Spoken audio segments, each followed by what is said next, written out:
All right. Hey, welcome to Win the Day stream, podcast, whatever this thing is. Welcome. I hope yesterday was awesome. Hope tomorrow's even better. Mark Violet here, attorney. Hello. He's going to be talking with us. We got a full house of talking heads. We like that. I want to talk about short sales and foreclosures today. A friend of mine told me recently, he works for a bank in their credit department. He said they've seen a significant upturn in foreclosures of homes and defaults on car loans. Interesting. And he told me he just did his first short sale in Texas.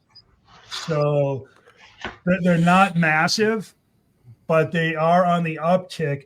And we are sitting in a somewhat precarious position where prices are starting to fall. And in some pockets, they're falling significantly, and others are going up. But in some pockets, we have significant price changes. I was just talking to these guys before we got on. We have a listing. We started out at 2.2 million. We're down to 1.7 and on our way to 1.5. And I'm not confident that 1.5 is going to get it done. That's a $700,000 difference. That's a lot. But the market is constricted to the point where, you know, if it doesn't make, it's affordability. If it doesn't make sense to buy, even if it's cheap money, all right, they can lower the rates. If the prices are still too high, it doesn't matter. More people will be able to buy, but if it's too much, it's too much. So things like that.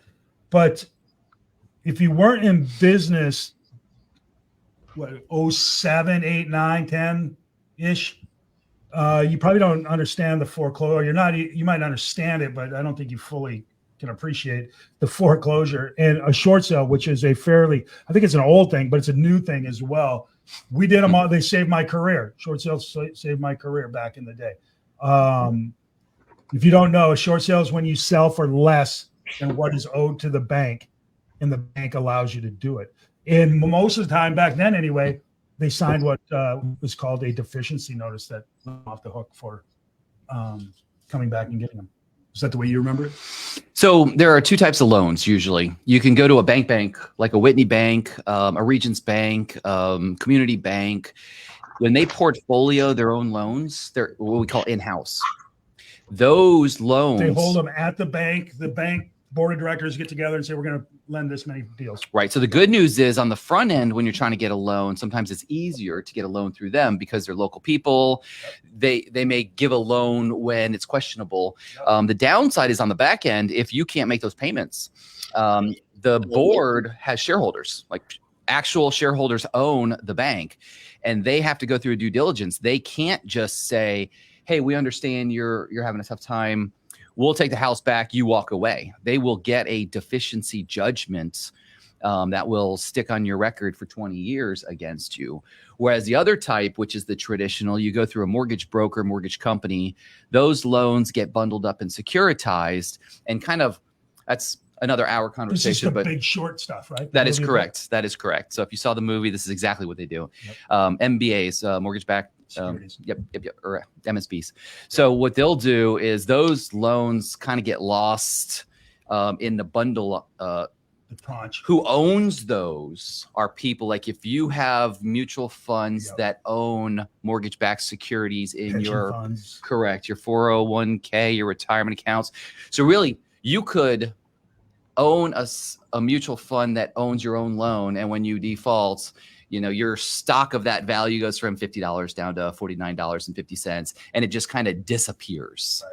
Right. So those, which are going to be, I'd say 9 out of 10 loans. Those are the kind of loans where you hear, I just walked away and quote, they call it a bang. The bank didn't do anything to me. Yep. So it's important to know. They waived the deficiency. Right. So usually as an attorney, when we were going through all that short sale foreclosure, my first question was, who owns your loan? Is it a bank? Or is it a securitized loan? Because if it's a securitized loan, then I'm like, likely you hit the fast forward button. This is going to take 8 months to a year to get resolved. But at the end of the day, you're not going to have a judgment against you. Now, your credit will be crap, but at least you can walk away from probably a big old liability. Yep. And in 7 years, your credit will be back, and away we go. Game on. They tell you 7 years, but based on what happened in 2008, it seemed like maybe 3 years. When we all know that getting loans and buying property seems to run the world, They seem to move the numbers a little bit. So what happened back then, it became a business decision. Do I keep this property or do I just give it back? Yeah. Right. And what happened though was it had never happened really in history to the way to that degree. Correct. So what happened was, as an attorney, I would have people that had money and they held on for 2 years, 3 years until they had no money and said, I don't have a choice. Then you had the other class of people who had no money. They had multiple properties because the lender would just give them loans, and they walked away at the front end, and they actually came out better because in retrospect, that was the better move to do than to just get rid of all your money. You had no money left, and then because you had no there was choice. an assumption that you're responsible for your That is debt. correct. Correct. But so anyway, why would a foreclosure or a short sale start to tick up now? And my understanding is, well, one, people lose your job. That makes it hard. And we're seeing unemployment start to tick up. A lot of people had loans that they bought a house in 18, 19 or whatever, and that was a 3% 30-year fix. Awesome. But then they went out and took a HELOC, a home equity line of credit, on a floater. And that loan blew up their issue. And so now they have, I don't know, maybe a high car payment, maybe a second home payment, maybe a lot of good memories from 28 vacations they took back to back to back. Who knows? They were unwise with their borrowing, and they find themselves now in a liquidity crunch, and they don't have the money. And maybe they lose their job. Maybe any number of different things happen, and they can no longer pay the house. Maybe the insurance jacked them. I don't know. Maybe they got a hit with they live in a condo, got pumped with an assessment, 6-figure assessment that throws them under. There's a lot of reasons for why these things happen. But apparently they're starting to happen. And as we were talking about earlier, they're probably happening a little more often in South Florida than they may be here in wherever you are in Texas. They might be happening in the bigger cities, I don't know, wherever. The hot areas where a lot of people bought in 21, 22, and even last year into 23 and find themselves in. Well, is Julie seeing any of this in Arizona? Because that would be a good one. Not yet. We have less than 1% in the foreclosure. And one of the things is during the heat of the market, we had 3 years where we had anywhere from 30 to 34% average appreciation. So here, less than 29% of people have less than 50% equity. So people can sell. That's the short answer. It's the HELOC that is getting them. The HELOCs that are, going up, and they're with the market and, getting to 12% interest that are their HELOC for half of the value of the mortgage is twice the payment. And that's what's killing people. And then, like John says, getting the $80,000 truck with the $1,500 payment, that doesn't help either. So yeah, I think start selling stuff. But here, overall, people can sell.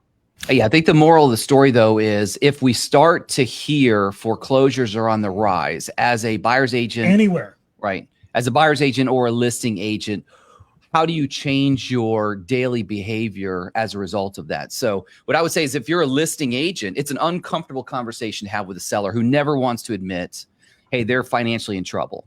So they're going to hide those facts from you. So the ways you get around it is you start asking questions like, how much is the principal balance of the first loan? Do you have a second loan? How much is the principal balance of the second loan? And it's on our script. Destiny, I don't know what script you use, but you ask people who are selling, do you have a mortgage? Yep. Okay, so what you'll start to see is the combined total of those two payments are getting substantially closer to what listing price is. And of course, the seller's going to have closing costs, commission, things like that. And in the back of your mind, which if you're a new agent, never really thought about, wait a second, these numbers aren't adding up. What happens when the seller can't bring money to the table? That's the other side of it. Right. So now you need to decide as a listing agent, do I want to go down this road with this one person? Because this could chew up an awful lot of time because they may have no clue how much energy is involved in dealing with a securitized loan short sale process. It takes a long time and it's frustrating as heck. Yeah, it's twice as long as trying to assume a VA loan. How about that? And more annoying. Yeah, they're not easy, especially if banks and everybody in the process aren't used to it. Once they got on a roll back in the day, I mean, all right, they started to roll, but it took a long time to get there. So it took a couple of years to get there. Yeah. And I can tell you why. And nobody understands this unless you freaking lawyers. I'll tell you why. No, actually, it's not. So when a loan gets bundled up and securitized, it goes into a trust. So when you're the owner of the property and you have what you call your lender, it's really a service provider. Yep. That service provider ain't much service. Usually gets paid if your loan is current. Once your loan goes into default, it gets transferred to a defaulting service provider. Now, the way the service providers get paid is based on everything that they do. So back in the day, if you did these, you would fax over. Oh, this is like an hourly thing. Yep, you would fax over an inch full of documents of the buyer's financial or the seller's financial information, and they would go, we didn't get it. Can you send it again? Yep. So people didn't understand. They're like, doesn't the bank want to get paid off for this loan? But there is no bank anymore. The only point of communication is what we call a defaulting service provider that are billing by the inch. They have what's called a pooling and servicing agreement. And in there, it says once a loan is in default, they get paid more. And they don't secrets that you correct. Don't know, huh? And they don't want to lose their payment stream. So they drag it on and on and on until it gets to a point where they can't really drag it on any longer. And then finally you get to the end of what we call a short sale. But that's what happened back in the day. I thought that was an election. A different story. Real quick, just give you some sense. We took a listing, I think the other day at 560. Oh no, they bought it for 560. We listed it for 540. It's going to sell for what? 530, 525. You take out closing costs and everything, they're bringing money to the table at closing. Right? Or I guess depending on how much equity they have, maybe they're just getting that much less. Fair? Yeah, and there's no way for you to know because if you go to the public records, all it's going to show is the original. Now you can run an AM schedule.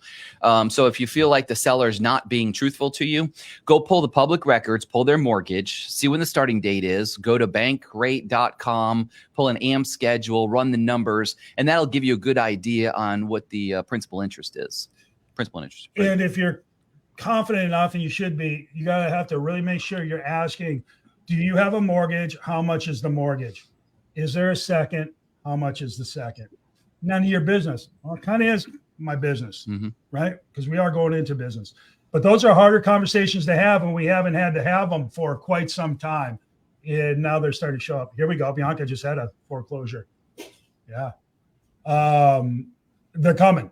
They're coming. Now, here's the other latent aspect of it. Buyers are going to start waiting for them. I'm going to wait for the foreclosure. I want the deal. Send me the short sales. Send me the whatevers. You got to be prepared to talk about that, people. Short sales are going to take forever. If you own that thing in 8 months, you can high five. If that, you might get to the 8 months part and they might say, no, didn't go. Yeah. Right? It's not for primary residents at all. If you have an investor who's looking for a deal, that's more down that road. Yep. So you're going to have to find out that. And let's talk about foreclosures. If you haven't dealt with foreclosures, they're as is. Where is? Banks do not give money. Have you experienced any bank giving any money for anything ever? In what respect? Foreclosures. Like the bank paying off the seller to get rid of the property? It needs freaking a new water heater. Oh, no, not until the bank acquires the property do those conversations come in. Right. And the banks are going to give some disclosure that says we have no interest, have no knowledge, no nothing. Don't even ask. So if they even fill out anything, is that fair to say? Correct. So yeah, Bianca. So this was back in the day, Bank of America. Yay. We got a approval letter from Bank of America. We did the closing. We send the wire payoff. Of course, that occurs after closing. So we've transferred the deed. We've done all the disbursements and everything. 10 days later, we get a notification that Bank of America is now sending the wire back because they said the number was not correct. It was incorrectly input or the number was incorrectly calculated? It's Bank of America. Who knows, right? So fortunately, this was during I was doing foreclosure litigation, 1,500 of them at the time. So I knew the judge. So as an attorney, at least for me, I was able to say, here's what we're going to do. We're going to file a lawsuit against Bank of America, which I did, and go into our local judge and say, Judge, here is what we call the estoppel or payoff letter that we received. Here's the wire I sent. And that's exactly how much they said they were due. And they sent the money back. And now this is an accelerated version of something that may have taken 4 to 5 months. So you're on pins and needles the whole time, not knowing. The whole time. Right. And good reason to get title insurance if you're a buyer, especially in short sales. So you're covered no matter what happens for the most part.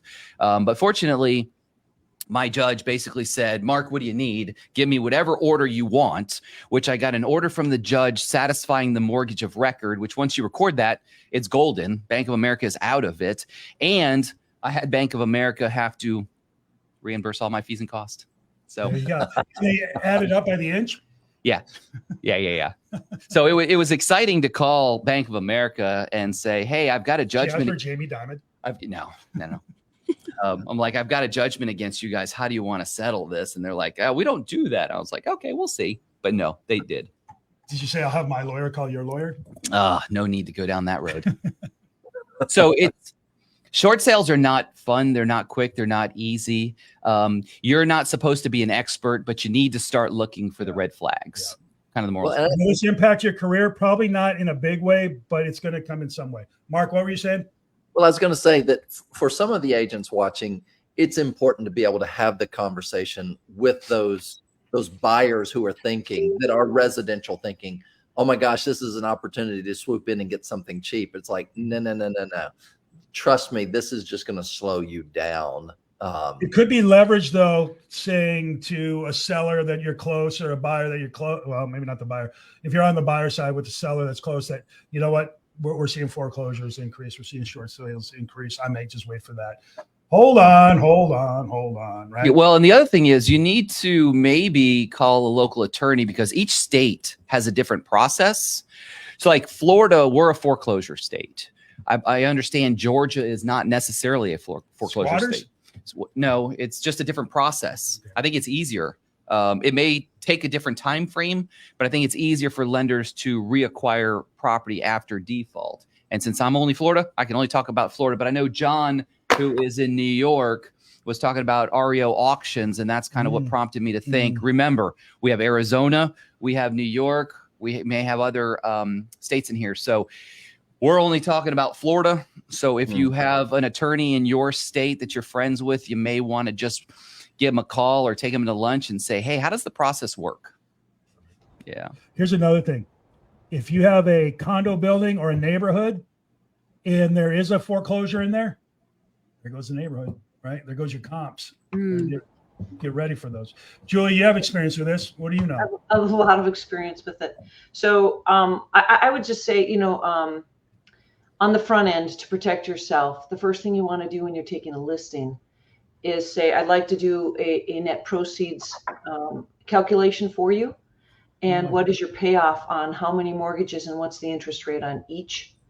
And then, use a title company mortgage calculator and figure out what the payoff is.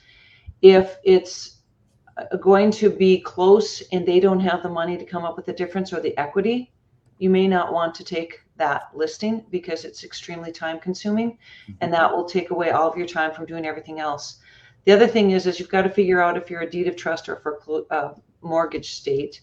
I know in Arizona, we're 90 days, they send out the NOTS, it's called Notice of Trustee Sale. So we're kind of fast, but if you're one of those states that takes a couple of years to let people defend themselves, I recommend just stay away from that. And then, and learn on this, and this is really brief answers. Short sales take forever. If they're still in the short sale process and they haven't gone into foreclosure, I wouldn't touch it.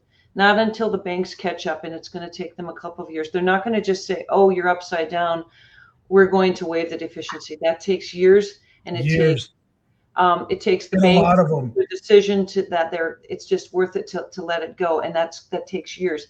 In the meantime, it's like going to the IRS for a 30-minute appointment and coming out 4 hours later, times days. So and perhaps without a resolution. yeah, the front end is figure out if you're a deed of trust or mortgage state, but figure out if they have equity, whether or not you want to take the listing. And just the other thing is a lot of agents will take the highest comps and use those. Recognize right now you need to be very, very careful with what you're telling a seller their home is worth. And I know during our foreclosure time, some agents got in front of the foreclosures, created a team, became quote experts at handling foreclosures, and got a lot of referrals that way. So if you feel or believe that that's going to occur around the corner, you may want to consider a model or talking to some other agent who did it in the past, because usually as you're going through it for the first time, you have the energy to deal with it. When you've done it in the past and you know what you need to do in the future if this comes around again, and you're maybe a little older and you're like, you know what, I'm not going to hire 3 people to process paperwork, and I'm not going to spend my time. So it just depends on, it depends on where you are. But if you can so that's what I did as an attorney. Nobody else thought the 2000 in our area was 6, 7, 8 was going to happen. So I was one of the first local attorneys to start handling foreclosures for homeowners.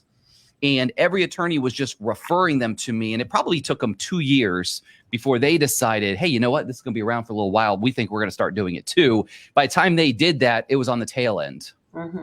Yeah. Andrew, you were around during some of that, were you? Isn't that when you started? Yeah, a little bit, but Texas wasn't hit near as bad as it was here in Florida or in California. It just, it didn't peak there, but we did go through it a little bit more in like 2014, 2015, whenever oil went down below $0 a barrel. There were houses on every corner. Mm-hmm. Mm-hmm. Yeah, Arizona went through it pretty hard. We were one of the top states. You So do here's it the in thing. certain new neighborhoods, and think of this: where there are first-time home buyers or people who put 0 to 3 to 5% down, and that's the majority of them. Those neighborhoods will be hit the hardest because they have no equity. There were certain brand new neighborhoods where 2008 January when IndyMac shut down.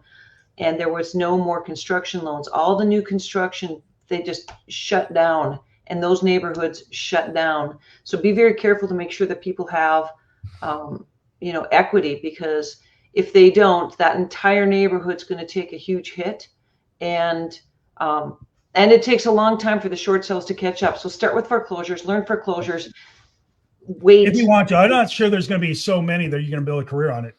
But you can monitor. So the way to monitor, though, is you can monitor the public records. So you're going to go to the court records and look for lis pendens. Yeah. That's in Florida, or whatever Julie said. Yeah, that's your. And I don't know if they have a tracker that says, okay, this month there were 10 lis pendens. This month there were 15. This month there were 30. Yeah, there is. And you can see a trend going. And if you see that trend, like I said, you can maybe get in front of that. I'm reading it everywhere. Foreclosures are on the up. I'm seeing it, hearing it, feeling it. So that's why we're talking about today. Destiny, I'm hearing about it, but we don't have it here. Yeah, they'll show up. Destiny, what do you think or know or? Well, I was going to ask the question: what are some red flags? I've learned that everybody's not as honest as they think they are when you're having those initial appointments with your buyers and sellers. And so, what are some red flags that we can maybe look for when we're in these initial listing appointments with sellers to be able to? This isn't a situation we really want to get into. Ask and be diligent. Ask, what is your payoff? Can I see a copy of your statement? Because people say, oh, I think, and usually they can pull it up on their phone now. But ask and say, and start with gentle questions like, do you have more than 2 mortgages, so that they can back out? Oh, no, we only have 1. Do you have 3 mortgages? So they'll back down and go, oh, no, we're not like that. And that way, when you start on the bad end and come forward and just when I shouldn't say bad. Make it part of your script if it's not already. Yeah, and what I was going to say was, as you're approaching the house too, people with no money tend to not maintain it properly. The grass a little high. So you could say things like, hey, maybe we should consider painting the house or redoing the roof. And when they go, oh, I don't have any money to do that, now you've already flushed out one issue. Gotcha. And maybe if the commission talk is getting hairy, that could be a second one, I suppose. I don't want to pay anybody anything. The other thing is ask to do an inspection on the front end. I always do that anyway, but insist on it and say, I'll split the inspection with you on the front end so we can discover issues. If they're not willing to split a $300 inspection to discover what the issues are and say, it's always less expensive for the seller to prepare the home and to fix the peeling paint and the broken outlet than to have a buyer come along and say, I want a licensed electrician to put in a new outlet. If you do the inspection up front, it's going to be cheaper to fix things. When you have someone who says, no, absolutely, I won't split an inspection with you, you probably don't want to list that house. Right on, right on. All right, guys. So there you go. Again, I mean, we're getting up on time here. I don't know if this is going to be a massive wave movement, or probably not. Maybe in some areas, probably not. But it's going to be an issue. One more little issue that if you know about it, can address it, will give you credibility and I don't know, status when you're talking to buyers and sellers that somebody else who isn't at least aware won't have. And that's a good thing to have. All right. Anybody else want to add real quick before we leave? I would just say, don't fight for every listing. Fight for the inspection, and fight for the statements on and their payoff, and then decide whether you want to fight. There you go. There you go. All right, people, let's go to work. Let's run into some of these problems.